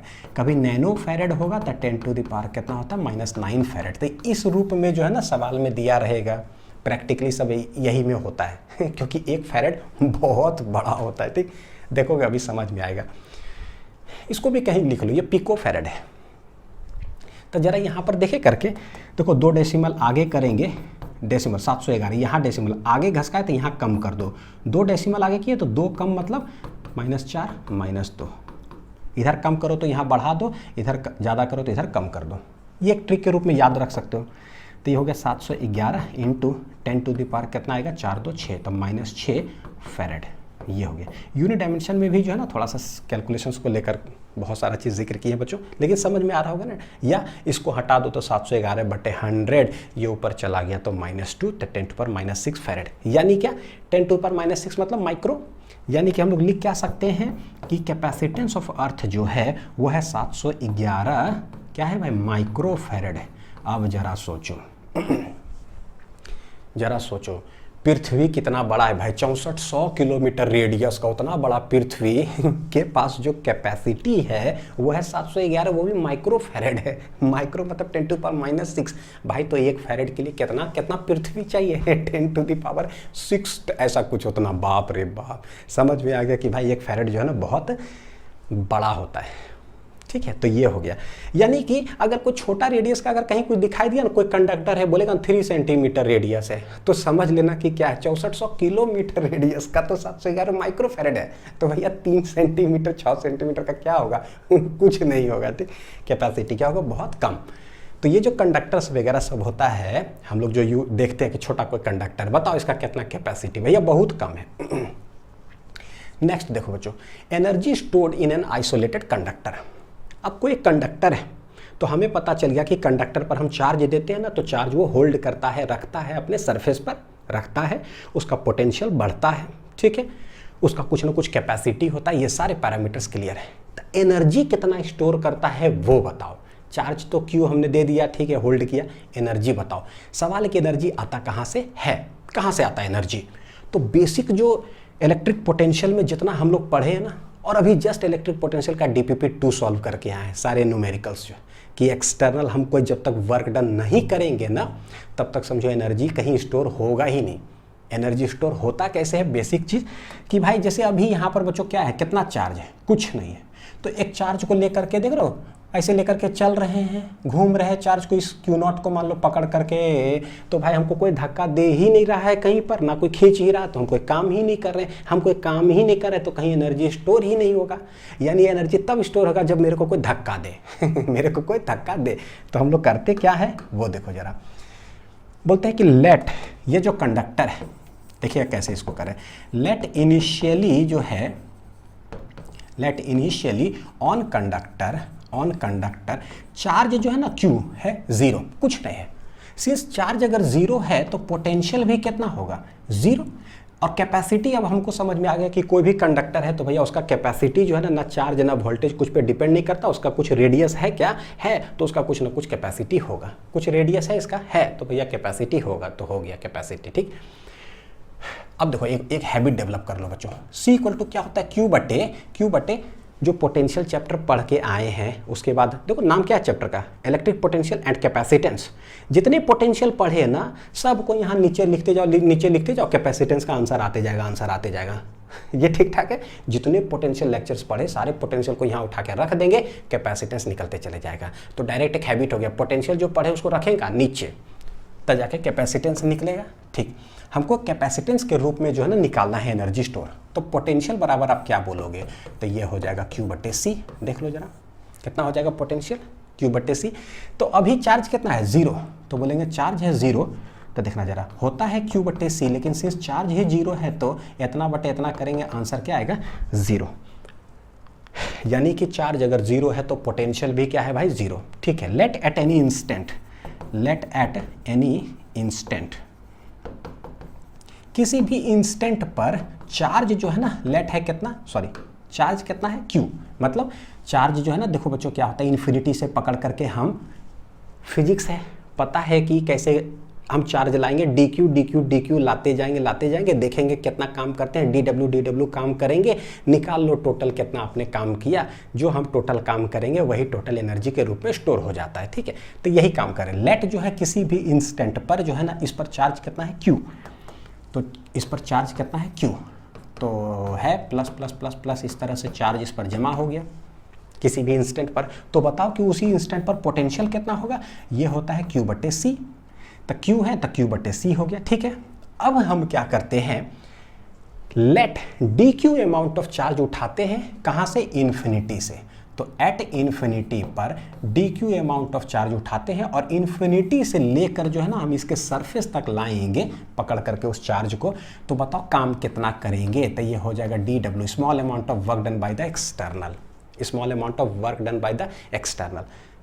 सर कर क्या रहे हो बच्चों, वर्क डन निकाल रहे हैं। तो पहले छोटा अमाउंट ऑफ चार्ज पकड़ के लाते हैं। तो लेट हमने किसी भी इंस्टेंट पर चार्ज वहाँ पर Q है, अब अगर पकड़ के लाएंगे छोटा अमाउंट ऑफ चार्ज तो हमें पता है कि छोटा काम करना पड़ेगा। क्यों, ये प्लस प्लस मेरे प्लस प्लस चार्ज को क्या करेगा, धक्का देगा। तो धक्का देगा इधर, हम ज़बरदस्ती पकड़ के लाएंगे इधर, तो हम काम करेंगे क्योंकि एक्सटर्नल फोर्स इधर लगाएंगे, डिस्प्लेसमेंट भी इधर है, तो ये वर्क डन क्या हो जाएगा, पॉजिटिव। क्या हो जाएगा, पॉजिटिव। तो हम लोग लिखते हैं क्या, देखो small amount of work done, small amount of work done, ठीक है, in bringing small charge, in bringing small charge कितना है, dq। ठीक है, from infinity to a point on the surface तक लाते हैं, on the surface of conductor, कितना काम करेंगे। ठीक है, बहुत अच्छा से समझ में आ रहा होगा बच्चों। Small amount of work done, तो भैया ये एक्सटर्नल होता है ना, जो हम काम करते हैं। तो वर्क डन बाय एक्सटर्नल होता क्या है, डेल्टा यू। सिंस तनी को काम करें तो तनी को चेंज इन पोटेंशियल एनर्जी, और तनी को चेंज इन पोटेंशियल एनर्जी लिखेंगे कैसे, तो फाइनल और माइनस क्या हो जाएगा, इनिशियल। फाइनल माइनस क्या हो जाएगा, initial. Final potential energy, since हम चार्ज को पकड़ के ला रहे हैं, पोटेंशियल एनर्जी लिखने के दो रास्ते होते हैं। क्या क्या देखे हैं, पोटेंशियल एनर्जी लिखने के दो रास्ते होते हैं। कभी भी आपको चार्ज को अगर पकड़ के ला रहे हो तो आप कौन से पॉइंट पर रखे हो लाकर वो बताओ। तो आप P पॉइंट पर रखोगे ना, तो P पॉइंट का पोटेंशियल एनर्जी होता है। जब भी आप किसी चार्ज को पकड़ के ला रहे हो, कहाँ पर ला के रखे हो, ठीक है। अच्छा, ये क्या होता है, अगर 2 चार्जेस है कहीं पर या 3 चार्जेस है तो पता है कि एक टर्म हम लोग इस तरह से लिखते हैं कि Q1 Q2 बटे R, तो ये पोटेंशियल एनर्जी हो जाता है। जब जो जरूरत पड़े उसको उठा लेंगे हम। इस पर खूब क्वेश्चंस हमने DPP में प्रैक्टिस करवाया है, DPP 2 के अंदर। जो भी बच्चे देखना चाहेंगे तो बच्चों DPP 2 electric potential, DPP 2 solution electric potential physics links YouTube में टाइप करके उसको देख लीजिएगा, ठीक। बहुत सारे सवाल कराएं। तो देखो अभी हम चार्ज को पकड़ के ला रहे हैं, कहाँ से, इन्फिनिटी से ला करके रखे कहाँ हो, यहाँ पर ऑन द सरफेस पर, ठीक। सरफेस पर इस समय पोटेंशियल है कितना, वो है Q/C। पोटेंशियल का मतलब क्या है, इसको लाकर जब हम रखेंगे तो मेरे को धक्का दे रहा है, तो हम काम कर रहे हैं। तो देखो इसको कैसे लिखेंगे, फाइनल पोटेंशियल एनर्जी। तो फाइनली आप कहाँ रखे हो, सरफेस पर लाके रखे हैं, तो बोले भैया स्मॉल अमाउंट ऑफ चार्ज हम ला के रखे हैं कहाँ पर, पोटेंशियल सरफेस पर ला कर रखे हैं, तो पोटेंशियल सरफेस का हो गया, ठीक है। माइनस ये कैसे रखोगे, small amount of charge initially था कहाँ, इन्फिनिटी पे, तो पोटेंशियल कहाँ रहेगा, एट इन्फिनिटी। कहाँ इनिशियली था, इनिशियली था इन्फिनिटी पे, ये वाला बाद में ला के रखे सरफेस पर, तो बहुत अच्छी बात है, इसको पकड़ के ला रहे हैं। सिंस पोटेंशियल एट इन्फिनिटी क्या होता है बच्चों, पोटेंशियल एट इन्फिनिटी हो जाता है कितना, 0। हेंस ये तो कहानी हो गया खत्म। तो देखो small amount of work done by external जो है वो आ जाएगा dq कौन सा चार्ज को पकड़ के ला रहे हैं, पोटेंशियल ऑन द सरफेस क्या है, देखो in terms of capacitance Q बटे क्या लिखेंगे, C। ये हो गया छोटा अमाउंट ऑफ वर्क डन। अब ऐसा ही dq लाए, धक्का दे रहा है, हम काम किए, फिर dq लाए, धक्का दे रहा है, हम काम किए, तो काम करते करते टोटल चार्ज हम जमा कर रहे हैं कितना, let it be capital Q। Small Q क्या है, किसी भी इंस्टेंट पर, लेट हम टोटल चार्ज लाकर यहाँ जमा करेंगे, इस पर जो है ना, टोटल कितना चार्ज जमा करेंगे बच्चों, कैपिटल Q इस पर। तो बताओ कि कितना आप काम करोगे, total work done by the external, ठीक है। लिख लीजिए इतना दूर तक। तो इसके क्या लिखेंगे, therefore total work done by external agent, ठीक है, इन ब्रिंगिंग कितना चार्ज, Q amount of charge, in bringing Q amount of charge from infinity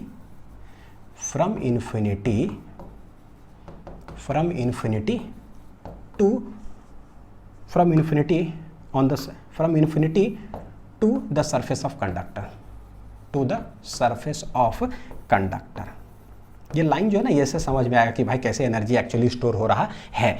तो टोटल जो वर्क डन होगा तो हम करेंगे क्या, तो dw जो एक्सटर्नल छोटा सा है ये है कितना, देखो जरा Q dq और डिवाइडेड बाई कितना है C, यही है Q dq बटे C। तो टोटल के लिए हम लोग क्या करेंगे, दोनों तरफ इंटीग्रेट कर दो, लेट 0 से लेकर के टोटल जो हम वर्क डन बाई एक्सटर्नल करेंगे W एक्सटर्नल, और चार्ज देख रहे हो dq C तो कांस्टेंट है, तो होता है वो तो चला गया बाहर, तो Q dq 0 से लेकर के कितना चार्ज हम लाएंगे, कैपिटल Q तक लाएंगे, तो बताओ कितना काम करेंगे। तो ये देखो इधर तो हो जाएगा कितना, W एक्सटर्नल हो जाएगा dw इतना, फाइनल माइनस इनिशियल रखोगे तो यही हो गया। ये 1/C चला गया किधर, इंटीग्रेशन के बाहर, Q dq हो जाएगा Q²/2 इंटीग्रेशन में, कहाँ से कहाँ तक, 0 से लेकर के कैपिटल Q तक। हेंस ये 1/C तो ठीक है, छोटा q के जगह रखेंगे कैपिटल Q²/2 माइनस फिर रखोगे तो 0² तो ये हो गया कहानी खत्म। हेंस फाइनल आंसर आ रहा है क्या, Q²/2C। तो this is the work done by the क्या है बच्चों, टोटल कितना आप काम करोगे Q चार्ज लाने में इन्फिनिटी से लेकर on the point on the surface तक। This work done gets stored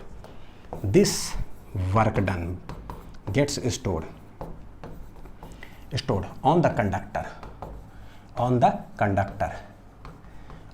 conductor in the form of क्या है, potential energy, electrical potential energy भी कह सकते हो, ठीक है, in the form of potential energy. तो देखो पोटेंशियल एनर्जी जैसे ही बोले ना, तो पोटेंशियल एनर्जी बोलो तो PE लिख रहे हैं बच्चों, चलो कोई नहीं, इसको बाद में बतलाता हूँ। तो potential energy, hence potential energy को डिनोट करते हैं U से, तो U का फॉर्मूला क्या आ गया पता है, Q² क्या हो गया 2C। क्लियर हो गया। तो इस जो U आया ना पोटेंशियल एनर्जी, इसको हम पोटेंशियल एनर्जी बोलेंगे या सेल्फ पोटेंशियल एनर्जी भी बोलते हैं। क्या बोलते हैं इसको, सेल्फ पोटेंशियल एनर्जी, कि एक इंडिविजुअल कंडक्टर है, बस है, उस पर पॉजिटिव चार्ज है तो उसके अपना उसके पास कितना ताकत हुआ, अगर Q चार्ज वो उसके पास है तो कितना ताकत होगा Q²/2c। अब देखो कुछ ना कुछ थोड़ा सा पिक्चर बन रहा होगा कि एक, अभी बस पिक्चर बना रहा हूँ बच्चों, है ना, उसके अंदर दो टर्मिनल होता है पॉजिटिव नेगेटिव, वो अगला लेक्चर में डिस्कस करेंगे। अभी आप ऐसे समझो कि भाई कैपेसिटर है, उसको हमने Q चार्ज दिया तो उसके पास ताकत कितना आया, कितना ताकत आया, तो ताकत आया Q²/2c, C भी आया कैपेसिटी। हम हैं, हमको रोटी दिया गया 2 रोटी, बताओ कितना जो है ना ताकत आया। पता चल जाता है 2 रोटी खाने के बाद कुछ ताकत आ गया, आप पढ़ सकते हैं थोड़ा देर तक, है ना, तो वही है, ताकत आ गई है। अब यही ताकत का 3 फॉर्मूला होता है, ये ताकत का 3 फॉर्मूला होता है, वेरियस फॉर्म्स ऑफ क्या है, पोटेंशियल एनर्जी U। सबसे पहला देखो जो डेराइव करके आता है U, वो हो गया कितना, Q² कितना है 2c, ठीक है। यहीं से 2 रूप निकालते हैं, एक बार Q की जगह रखेंगे, एक बार C की जगह रखेंगे। तो हमारे पास अब हो गया, हम चार्ज देते हैं तो पोटेंशियल बढ़ता है, तो Q = CV।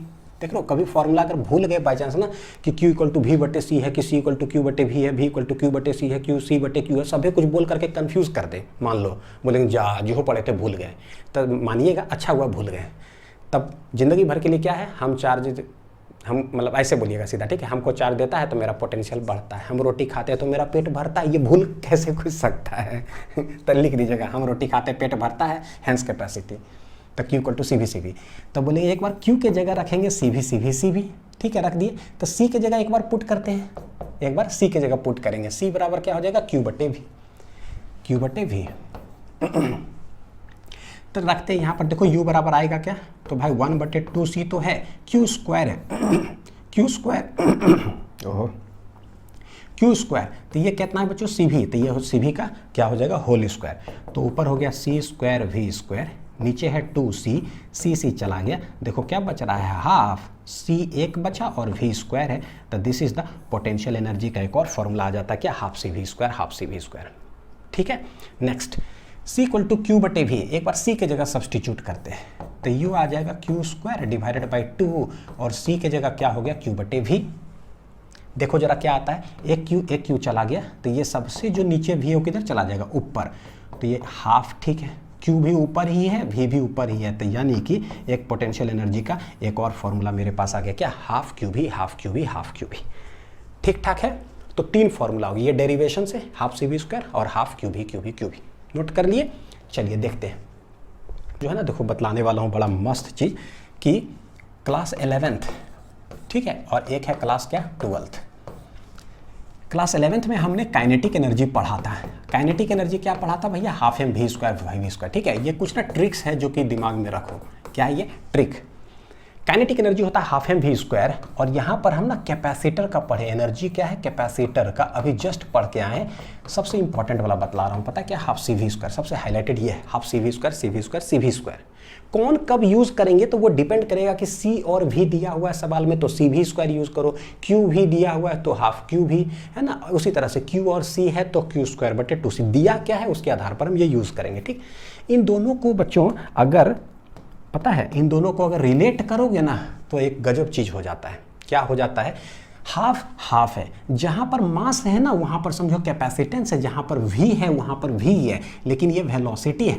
ये क्या होता है भाई, वेलोसिटी, इसलिए छोटा V इस तरह से टर्न करके लिख रहा हूं मैं, ठीक है। और ये कैपिटल V है, ये क्या होता है, पोटेंशियल। दोनों का सेटिंग वेटिंग कुछ करते हैं, क्या कि जहां मास है ना उसके जगह पर कैपेसिटेंस लिख दो, और जहां पर वेलोसिटी है ना उसके जगह पर क्या लिख दो, पोटेंशियल लिख दो। क्या लिख दो, पोटेंशियल। और ये काइनेटिक एनर्जी है, यहाँ क्या, यहाँ काइनेटिक एनर्जी, तो ये है पोटेंशियल एनर्जी। बड़ा मस्त। और देखो रिलेट करके अब हम देखते हैं जरा, 11th पढ़े हैं तो थोड़ा सा आइडिया है। काइनेटिक एनर्जी का ना एक और फॉर्मूला आता है, क्या, P² क्या होता है, 2m। क्या होता है, P²/2m। कैसे आता है ये बच्चों, मोमेंटम होता है क्या है, मास इंटू वेलोसिटी। तो यहाँ पर देखो एक m ऊपर गुना कर दो, एक m नीचे गुना कर दो, तो m भी 2 हो गया, v भी 2 हो गया, यानी mv का होल स्क्वायर। तो mv क्या बन जाएगा, मोमेंटम, तो मोमेंटम का होल स्क्वायर, और एक जो नीचे मास आया ये 2m, यानी काइनेटिक एनर्जी का 2 फॉर्मूला है, ठीक है। देखना अभी हम बोले m को हो गया c और v भी है, बड़ा बढ़िया। तो भाई मोमेंटम का कैसे फॉर्मूला बन जाएगा, चलो कोई नहीं, देखो एक करके बतलाता हूँ। मोमेंटम का फॉर्मूला कैसे बनेगा, तो बोलेंगे जो इधर मोमेंटम है ना, मास इंटू बच्चों क्या है वेलोसिटी, ठीक है। तो उधर देखो क्या है, मास को क्या बोले चार्ज रखने के लिए, सॉरी मास को क्या बोले बच्चों, मास को कैपेसिटेंस रखने के लिए। v क्या है, v ही है, v क्या है, v है। तो जो मोमेंटम है, मोमेंटम मास इंटू वेलोसिटी होता है भैया, c इंटू वी क्या हो जाएगा चार्ज। यानी कि देखो समझ में आ रहा है, रिलेट कर पा रहे हो कि मोमेंटम क्या हो गया, तो q equal to C V C V C V, p equal to M V M V M V. यहाँ से एक और चीज़ पता चला कि भाई पोटेंशियल इक्वल टू क्या है, पोटेंशियल इक्वल टू है चार्ज, सॉरी पोटेंशियल क्या है, मोमेंटम, मोमेंटम इक्वल टू क्या हो जाएगा चार्ज। तो सारे चीज़ जो है ना उसको लिखते चल जाओ, बड़ी काम करेगा। कभी कभी देखोगे ना फॉर्मूला बाई चांस अगर भूल गए ना, तो ये आप नहीं भूलोगे काइनेटिक एनर्जी वाला। ये हो गया। अब लिखो डन डन डन, ये देखिए जरा यहीं से खटाक खटाक लिखता हूँ, ठीक है। इधर है काइनेटिक एनर्जी, हमने बोला कि भैया हाफ एम वी स्क्वायर छोटा वाला, तो इधर हम लोग क्या बोले काइनेटिक एनर्जी को बोले पोटेंशियल एनर्जी, हाफ हाफ है, m को हम बोल देते हैं c, v को बोल देते हैं v, तो सी वी स्क्वायर हो गया, ठीक है। चलो बहुत अच्छा। मोमेंटम होता है भैया मास इंटू वेलोसिटी, ये है मोमेंटम, ये बन जाता है मेरे लिए चार्ज, ये मास बन गया है c, ठीक है, और v है v, q equal to C V, ठीक। काइनेटिक एनर्जी का एक और फॉर्मूला होता है क्या, p स्क्वायर बटे 2m। यहाँ देखो कैसे लिखोगे, काइनेटिक एनर्जी बन जाता है मेरे लिए पोटेंशियल एनर्जी, p बन जाता है मेरे लिए क्या, देखो जरा देखो, p क्या बन गया q, तो ये हो जाएगा q स्क्वायर 2m, तो ये हो गया 2c। देखो सही है formula, u equal to Q square बटे 2c। पढ़ रहे हैं 11th, छाप रहे हैं 12th तो कभी अगर भूले, बोले बहुत सारा चीज़ होता है जिधर से जो है ना चीज़ें सिंप्लीफाई हो जाती है, ठीक है। अच्छा बच्चों देखो एक और मेरे पास यहाँ पर फॉर्मूला है, u इक्वल टू क्या है, देखो half into Q into V, है ना, हाफ इंटू क्यू वी। यहाँ पर जरा सेटिंग करके देखो जरा, काइनेटिक एनर्जी को क्या हम ऐसा कुछ लिख सकते हैं क्या, कुछ ऐसा लिख सकते हैं, हाफ क्यू, अब देखो उधर से इधर लिख रहा हूँ, क्यू क्या है मेरे लिए मोमेंटम, ठीक है, और इंटू क्या है वेलोसिटी। क्या हाफ पी भी लिखा जा सकता है क्या, देख लीजिए यहाँ पर, देखो वहाँ यहीं से बतलाता हूँ। काइनेटिक एनर्जी क्या होता है भाई, हाफ एम वी स्क्वायर, तो क्या हम इसको ऐसे लिख सकते हैं क्या, हाफ एक एम, देखो एक भी इसको दे दो और एक भी अकेला छोड़ दो, हाफ एम वी स्क्वायर में एम भी और एक भी यहाँ, तो ये क्या बन गया, मोमेंटम मास इंटू वेलोसिटी हो गया p, और ये हो गया v। यानी कि काइनेटिक एनर्जी का देखो भाई एक और फॉर्मूला होता है, हाफ पी वी याद करने के लिए। तो अगर काइनेटिक एनर्जी का एक और है, तो मेरे पास पोटेंशियल एनर्जी ऑफ कैपेसिटर का भी एक और है, हाफ क्यू भी। ये चारों चीज़ हो गया बहुत खतरनाक, ये कोई ज़िंदगी में भूल नहीं सकता है। हाफ एम वी स्क्वायर भूल करके दिखा दो बच्चों, नहीं भूल पाओगे। ये चलो नया चीज़ पढ़ रहे हैं, लेकिन हम इसको भी क्या कर दिए, पुराना कर दिया, ठीक है। तो आप ये देखो इधर कर लो, ठीक है। तो ये शॉर्ट ट्रिक के रूप में जो है लाल कलम से, वाह क्या शॉर्ट लिखाया है, शॉर्ट ट्रिक के रूप में लाल कलम से आप लिख लो कहीं पे, ठीक है। तो सारे फॉर्मूलेस बच्चों याद हो गए, है ना। इधर क्लास 11th का काइनेटिक एनर्जी और इधर क्लास 12th का कैपेसिटर पर एनर्जी स्टोर किया होगा। यानी अभी कंडक्टर की बात करते हैं कि स्फेरिकल कंडक्टर पर कितना एनर्जी स्टोर होगा, पोटेंशियल एनर्जी। तो कैसे डायरेक्ट बोल सकते हैं, kinetic energy half M V square, इधर हो जाएगा हाफ सी वी स्क्वायर, इधर काइनेटिक एनर्जी पी स्क्वायर बटे 2m, तो इधर हो जाएगा क्यू स्क्वायर बटे 2c, फिर इधर बोलेंगे हाफ पी वी, इधर हो जाएगा हाफ क्यू भी ठीक ठाक है, सब याद हो गया। चलिए नेक्स्ट टॉपिक देखते हैं जरा, limitations of an isolated conductor. क्या है बच्चों, limitations of an isolated conductor, कि कोई एक छोटा सा जो कंडक्टर है ना, इसका क्या क्या लिमिटेशंस हो सकता है। तो बच्चों देखो सबसे पहला चीज़ कि भाई इसका जो रेडियस होगा कुछ सेंटीमीटर है, क्या है रेडियस कुछ इसका सेंटीमीटर है। बोलेंगे सिंस रेडियस इज जो है क्या है भाई, वेरी लेस, जनरली अर्थ का 6400 किलोमीटर के कंपैरिजन में तो बहुत छोटा ही है। सिंस बहुत छोटा तो सी भी जो हो जाएगा इसका क्या होगा, बहुत छोटा। क्यों, क्योंकि सी होता है 4 पाई एप्सिलॉन नॉट क्या है आर। तो रेडियस बहुत छोटा होता है भाई, तो कैपेसिटेंस भी क्या होगा, बहुत छोटा होगा, बहुत कम। तो it has very low value of capacitance. सबसे पहला तो ये है। तो एक तो प्रॉब्लम बोलो चाहे लिमिटेशंस बोलो, एक ये। दूसरा ये है क्या कि it has an extended electric field and hence energy stored जो है ना वो बाउंडेड नहीं होता है। भाई ये क्या कहना चाहता है, अब देखिए यहाँ पर जो है ना इलेक्ट्रिक फील्ड में बोले थे ना एनर्जी स्टोर्ड होता है, देखिए कैसे पता चलेगा, जरा डिटेल यहाँ से बतलाता हूँ, ठीक है। कोई कंडक्टर है, हमने इस पर चार्ज दिया, तो जैसे ही हम इस पर चार्ज देंगे तो चार्ज चला गया on the outer surface of conductor, ठीक है। जैसे ही हम चार्ज दिए प्लस प्लस यहाँ गया और हमें पता है कि भाई कोई कंडक्टर इस तरह से है, प्लस प्लस है, तो यहाँ से क्या निकलता है, पॉजिटिव चार्जेस से सब जगह चारों तरफ क्या निकलेगा, इलेक्ट्रिक फील्ड लाइंस। क्या निकलेगा बच्चों, इलेक्ट्रिक फील्ड लाइंस। थोड़ा सा देखो अभी आइडिया तो लगा सकते हो। तो कोई भी कंडक्टर अगर उस पर कोई चार्ज ही नहीं है तो वहाँ से कोई इलेक्ट्रिक फील्ड लाइंस नहीं है। जैसे ही थोड़ा सा चार्ज दिए तो इलेक्ट्रिक फील्ड उसके वजह से निकलना चालू होगा। अब इलेक्ट्रिक फील्ड क्या होता है, आइडिया देखते हैं। आइडिया, कोई एक छोटा सा मान लो कि चार्ज है तो उसके कारण r दूरी पर इलेक्ट्रिक फील्ड क्या होता है, KQ/r²। यानी कि इलेक्ट्रिक फील्ड का जो स्ट्रेंथ होगा, कितना ताकत है उसके फील्ड में, वो डिपेंड करता है कि भाई चार्ज कितना है। चार्ज कुछ है ही नहीं तो इलेक्ट्रिक फील्ड भी क्या होगा, कुछ नहीं। लेकिन चार्ज हमने थोड़ा दिया तो उसके वजह से जो इलेक्ट्रिक फील्ड होगा उसका भी स्ट्रेंथ क्या होगा, ज़्यादा होगा। देख रहे हो, तो कोई कंडक्टर है उसका इलेक्ट्रिक फील्ड का स्ट्रेंथ बढ़ गया, कब, जब चार्ज बढ़ा। तो यानी कि हम कह सकते हैं बच्चों क्या, कि इस पर जो एनर्जी स्टोर्ड है, इस पर जो एनर्जी स्टोर्ड है वो क्या होते चला जाएगा, बढ़ते जाएगा बढ़ते जाएगा बढ़ते जाएगा। ठीक, तो U इक्वल टू देखो क्या आ रहा है, देखो थोड़ा सा कंपैरिजन करके दिमाग के अंदर फिट कर रहा हूँ। ठीक है, कि ये जो एनर्जी है ना कैसे इलेक्ट्रिक फील्ड में जाएगा। इस इलेक्ट्रिक फील्ड में एनर्जी क्या है, Q²/2C 2C 2C, 2 constant C constant, 2 and C are क्या है, कॉन्स्टेंट। यानी यहाँ से एक चीज़ समझ में आ रहा है कि जो एनर्जी होगा, एनर्जी जो होगा वो डायरेक्टली प्रोपोर्शनल टू, बच्चों देखो क्या है, Q² कह सकते हैं। जितना ज़्यादा चार्ज, कैपेसिटेंस कांस्टेंट कर दो, यानी इतना रेडियस हम कर दिए, इतना रेडियस हम कर दिए, फिक्स कर दिए। ठीक है, अब उस पर जितना ज़्यादा चार्ज होते जाएगा, ज़्यादा चार्ज बढ़ते जा रहा, तो उस पर जो एनर्जी स्टोर होगा वो भी क्या होते जाएगा, बढ़ते जाएगा। कैसे, हम दूसरे लैंग्वेज में समझाऊँ आपको। कैपेसिटी फिक्स, मेरा पेट का साइज हो गया फिक्स। अब हम जितना रोटी खाते जाएंगे ना, मेरा ताकत उतना ही बढ़ते जाएगा। 1 रोटी खाओ, 2 रोटी खाओ, 3 रोटी खाओ, 4 रोटी खा लिया, ताकत फिर क्या हो गया, ज़्यादा आ गया। समझ में आ रहा है ना। अच्छा, चार्ज बढ़ा तो पोटेंशियल एनर्जी बढ़ा, और हम जानते हैं कि भाई अगर चार्ज बढ़ा है ना तो इलेक्ट्रिक फील्ड बढ़ा। यहाँ से देख लो जरा, इलेक्ट्रिक फील्ड क्या हो गया, बढ़ा। यानी कि एनर्जी जो स्टोर्ड है, देख लो कहाँ है, इलेक्ट्रिक फील्ड के अंदर स्टोर है। एनर्जी जो स्टोर्ड है वो एक्चुअली कहाँ है, इलेक्ट्रिक फील्ड के अंदर है। जितना आप ज़्यादा चार्ज दोगे उतना ज़्यादा इलेक्ट्रिक फील्ड का स्ट्रेंथ, उतना ज़्यादा क्या होगा, एनर्जी ये पॉजेस करेगा। ठीक है, एक तो ये चीज़ समझ में आया। लेकिन सिंस ये कंडक्टर कैसा है भाई, आइसोलेटेड कंडक्टर है। कैसा कंडक्टर, आइसोलेटेड का मतलब अकेला, पूरा दुनिया में भी कहीं कोई कुछ नहीं, बस एक ही कंडक्टर है। ठीक है, एनर्जी कहाँ स्टोर्ड है, इलेक्ट्रिक फील्ड के अंदर, और इलेक्ट्रिक फील्ड जो है कहाँ से, कंडक्टर के सरफेस से निकल रहा है और जा कहाँ रहा है, इन्फिनिटी तक, है ना, मतलब बहुत लार्ज डिस्टेंस तक ये जा रहा है। तो इधर ये एक्सटेंड हो रहा है। तो भाई सिंस बोलेंगे इलेक्ट्रिक फील्ड जो है बच्चों, इट इज एक्सटेंडिंग टू, या एक्सटेंड्स टू कहाँ तक, इन्फिनिटी तक ये एक्सटेंड हो रहा है। सिंस एनर्जी स्टोर्ड है इलेक्ट्रिक फील्ड में, तो क्या हम कह सकते हैं कि जो U है, ठीक है, एनर्जी जो इसके अंदर हम कह रहे हैं कि स्टोर है, it is also extending to infinity. तो एनर्जी भी जो है ना वो एक्सटेंड हो रहा है टू कहाँ, इन्फिनिटी। तो कोई भी चीज़ है जो एक्सटेंड हो रहा हो इन्फिनिटी तक फैला हुआ है, तो इसका मतलब क्या है, वो बाउंडेड नहीं है। इसका मतलब वो बाउंडेड नहीं है। एक कंडक्टर लिए हमने पढ़ा एनर्जी स्टोर होता है, लेकिन वो भैया इन्फिनिटी तक है। अच्छा, हमारा जब पंखा खराब हुआ तो हम चाहते हैं कि एक डिवाइस ऐसा लगाएं जो धड़ाक से उसको एनर्जी सप्लाई करे और घुमा दे।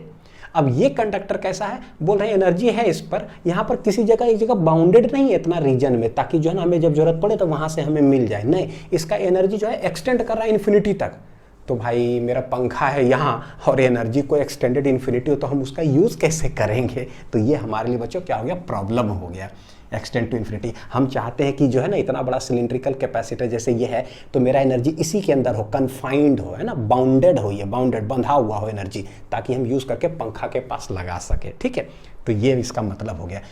समझ में आया बढ़िया से। तो इसका energy extends to infinity, electric field extends to infinity. तो देखो it has an extended electric field and hence energy stored is क्या है, नॉट बाउंडेड। ये सब इसका क्या हो गया, लिमिटेशंस, या हो गया प्रॉब्लम। तो हमें क्या चाहिए, हमें चाहिए एनर्जी हो बाउंडेड, इलेक्ट्रिक फील्ड इन्फिनिटी तक ना एक्सटेंड करे। कहाँ पर, इलेक्ट्रिक फील्ड एक रीजन में बाउंडेड हो, तो एनर्जी भी एक रीजन में बाउंडेड हो जाएगा। और उसी के आधार पर बच्चों 3 टाइप्स ऑफ क्या पढ़ते हैं हम, कैपेसिटर पढ़ेंगे। और ये 3 टाइप्स ऑफ कैपेसिटर जो है ना, थोड़ा सा एक आइडिया दे रहा हूँ जो कि आगे हम लोग पढ़ेंगे। एक पढ़ेंगे पैरेलल, क्या पढ़ेंगे, ओहो, मैं शॉर्ट में लिख रहा हूँ यहाँ पे, ठीक है। पैरेलल प्लेट कैपेसिटर पढ़ेंगे, दूसरा, ये पहला हो गया। दूसरा है स्फेरिकल कैपेसिटर, स्फेरिकल कैपेसिटर, और तीसरा है सिलिंड्रिकल कैपेसिटर। क्या है? सिलिंड्रिकल कैपेसिटर, सिलिंड्रिकल कैपेसिटर, जिसमें ये तीनों हमारे पास जो टारगेट होगा क्या कि एनर्जी जो है ना क्या होना चाहिए भैया, बाउंडेड होना चाहिए। एनर्जी क्या हो? बाउंडेड हो, एक रीजन में कन्फाइंड होना चाहिए, ठीक है। तो इलेक्ट्रिक फील्ड भी क्या हो? बाउंडेड होना चाहिए। Electric field must be bounded, ना कि एक्सटेंड हो। तो यहाँ पर देखोगे पैरेलल प्लेट कैपेसिटर, दो कैपेसिटर ऐसे आएगा, इसी के बीच में इलेक्ट्रिक फील्ड होगा जो कि बाउंडेड हो जाएगा। स्फेरिकल कैपेसिटर देखेंगे कि कैसे दो जो है कॉन्सेंट्रिक हॉलो स्फीयर लगाएंगे और इसी के रीजन में इलेक्ट्रिक फील्ड होगा, तो एनर्जी इसी में स्टोर हो जाएगा, बाउंडेड हो जाएगा। सिलिंड्रिकल कैपेसिटर पढ़ेंगे, एक ऐसे कॉन्सेंट्रिक सिलेंडर इस तरह से लगाएंगे हम और फिर देखेंगे कि भैया इसी के रीजन में जो है जाकर एनर्जी कन्फाइंड हो गया, इलेक्ट्रिक फील्ड कन्फाइंड हो गया। तो ये सब में देखोगे क्या है, अच्छा electric field bounded, energy bounded, तभी तो जाकर के सिलेंडर में बाउंडेड हो गया। तो पंखा में जहां मुझे जरूरत है तो ये बाउंडेड उतना जगह में स्टोर है, जाके पंखा में लगा देंगे। यही इन्फिनिटी तक एक्सटेंड करेगा। किसके घर में पंखा में लगाएंगे, ठीक। तो इसके आधार पर 3 टाइप्स ऑफ कैपेसिटर हम लोग आगे पढ़ेंगे, ठीक है। तो बच्चों ये था पहला लेक्चर। फाउंडेशन चाहिए, कॉन्सेप्ट चाहिए, अंदरूनी पूरा विजुअलाइजेशन, फिजिक्स के हर चीज़ वो दिखाई दे। उम्मीद है कि बहुत अच्छा से समझ में आया होगा। इसके जो सेकंड लेक्चर होगा ना, उसमें हम लोग पढ़ेंगे शेयरिंग ऑफ चार्ज को लेकर। यही स्फेरिकल कंडक्टर जो आज पढ़े, कंडक्टर दो को कनेक्ट करेंगे वायर से, तब क्या है, फिर छोटे छोटे स्फेरिकल कंडक्टर्स ड्रॉप्स होते हैं, वो कॉम्बाइन होकर बड़ा ड्रॉप्स बनेगा जो कि बड़ी हाईलाइटेड होता है। चाहे बोर्ड हो, चाहे नीट हो, चाहे जेईई मेंस हो, चाहे आईआईटी हो, हर जगह पे वो सवाल पूछा जाता है। तो स्फेरिकल कंडक्टर्स पर ही बेस्ड जो है ना सेकंड लेक्चर करने जा रहे हैं। फिर तीसरे लेक्चर से जो है ना स्टार्ट करेंगे क्या चीज, पैरेलल प्लेट कैपेसिटर। तो यानी एक ओवरव्यू तो मिल गया कि हम लोग कैसे प्रोसीड करने जा रहे हैं, ठीक है। अच्छे से पढ़ाई करते रहिए बच्चों, बिंदास होकर के, ठीक है। और खूब प्रैक्टिस करिए, जो जो चीज़ यहाँ पर पढ़ाता हूँ, जो ट्रिक सिखाता हूँ ना, उसको रफ कॉपी में लिखिए और प्रैक्टिस करिए, ताकि जो है बहुत तेज बन पाओगे धीरे धीरे, ठीक। मिलते हैं अगले वीडियो में। Thank you.